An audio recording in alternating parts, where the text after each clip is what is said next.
Good morning mga ka-real estate, at nandito tayo ngayon sa BF Homes Parañaque. At ngayon ay mayroon akong isang property listing na ibinebenta dito sa isang magandang subdivision sa BF Homes Parañaque. At ngayon nga ay papakita ko sa inyo ang bahay na binebenta namin dito. So tara, samahan nyo ako guys. Ayan, so ito yung facade ng ating binebenta na bahay. Ayan, so as you can see, meron sila dito na 2 parking slot sa kanilang garahe. Ayan, so meron ding mga gripo at saka ano. Then, ito yung kanilang gate dito sa kanilang bahay. Ayan. So, meron din silang mga nabunggo ako. Meron din silang mga halaman. Ang owner nga pala nito is nasa US, kaya naman yung landscaping nila is hindi siya agad-agad nagagawa. Pero upon meron sila schedule sa kanilang gardener. So ito yung mga halaman nila, then 2 parking space. Ayan. So, may mga ilaw din yung papasokin natin. So, ito, pagpasok natin, meron silang area. Siguro, pagka yung bisita hanggang dito lang, so may area sila dito. Makikita natin na meron silang, yung area para sa bisita. So, bungalow type ito guys. 2-story actually. Pero, hindi siya, yung lote niya is hindi siya side by side o kapitbahay agad. So, may space siya na ganyan bago pa lang yung ating bahay. So, ito garden din. And, ito yung kanilang pagpasok nila. Ito yung may screen door. And, ito yon. So, ito yung kanilang door, talagang nara yung kanilang mga wooden yung kanilang mga appliances. So ito yung ceiling, ito yung mga walls. Ayan, so pagpasok natin, meron tayong sala o living area na kung saan ay wood din yung mga furniture kasi medyo oldies na po o medyo may edad na yung may-ari nito. So kung mapapansin natin yung mga haligi o yung mga wall is makakapal kasi magandang klase po yung pagkakagawa dito sa bahay. So we will check lang kung ang ating deliverable is fully furnished o bare type. Kasi kung bare type, lahat po ng nakikita natin is tatanggalin. Pero kung fully furnished, ay iiwanan po ito. So we will confirm po and we will post it sa ating description, yung pinakang final description po ng property. So meron din sila dito na aircon. Ayan. So ito yung sala niya. At dito bago umakyat ng hagdan, meron sila ditong CR. Ayan. So medyo madilim lang. Then may makikita tayo dyan na storage area sa ilalim ng hagdan. Ayan. And then sa ating ground ay meron sila na room o tinatawag na den. Ayan. So meron silang isang den sa baba. Ito yon. So, para sa mga may mga edad na nahihirapan na umakyat, so ito po siya. Then, dito, sa area po na ito, ay meron tayong, kitchen. Ito po yung ating kitchen. So, kung makikita natin, talagang ingat na ingat po ang ating bahay. Kasi once in a year lang po ito, napupuntahan ng may-ari kasi nga nasa Amerika na, and then marami din silang kondo. So, doon na sila mag-i-stay. Kaya binibenta na rin ito dahil hindi na rin halos nagagamit. Ayan.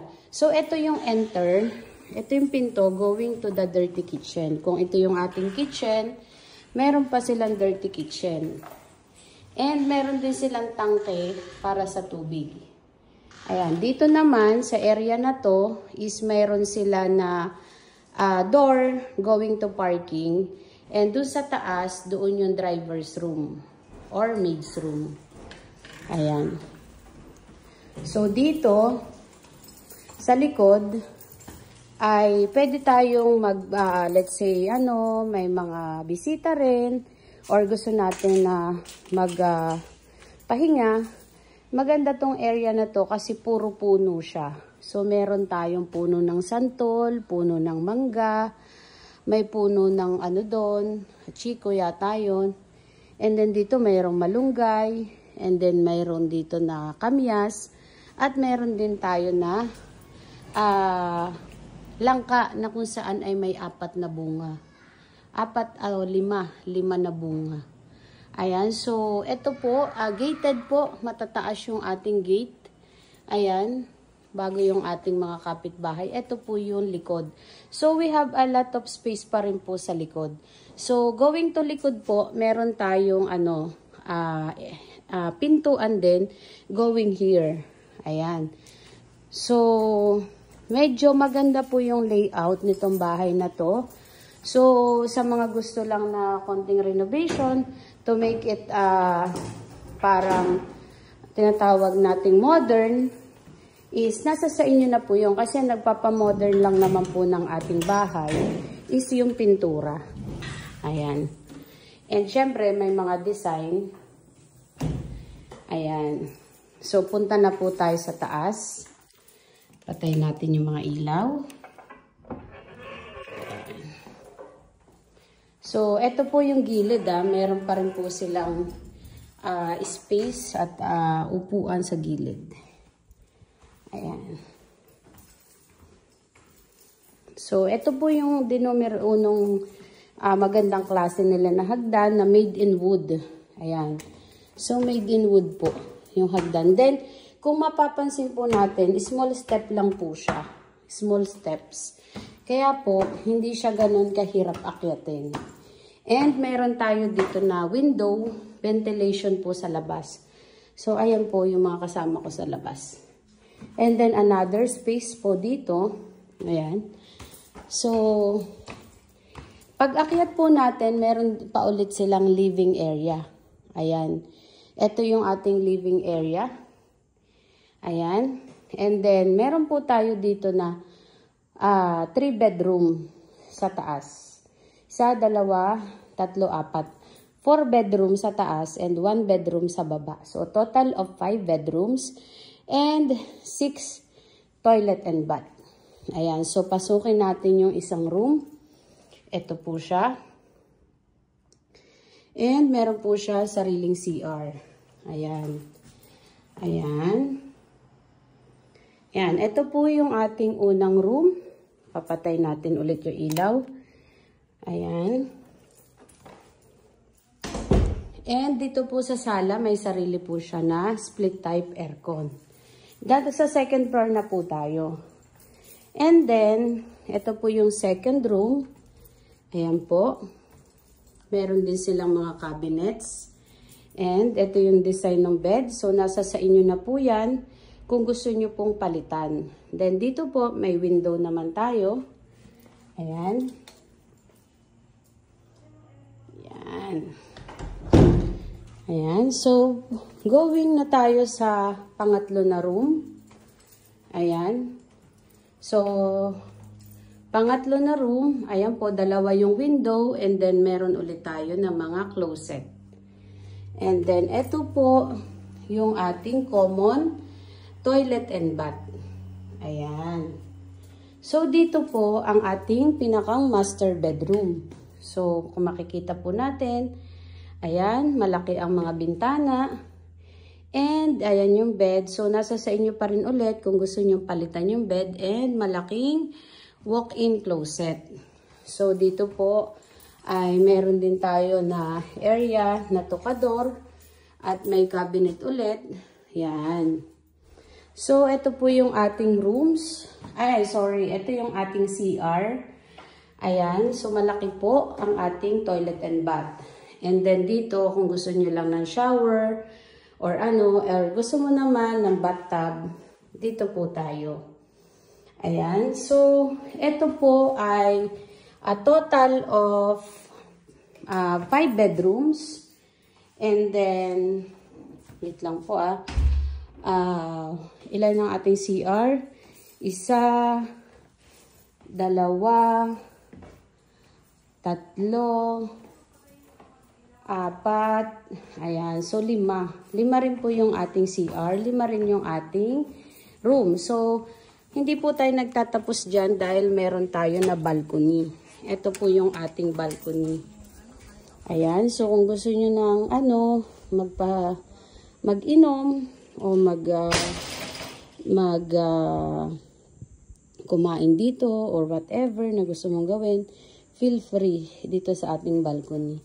At ito nga ang ating mga halaman sa labas. So, ayan. Ito yung ating mga kapitbahay.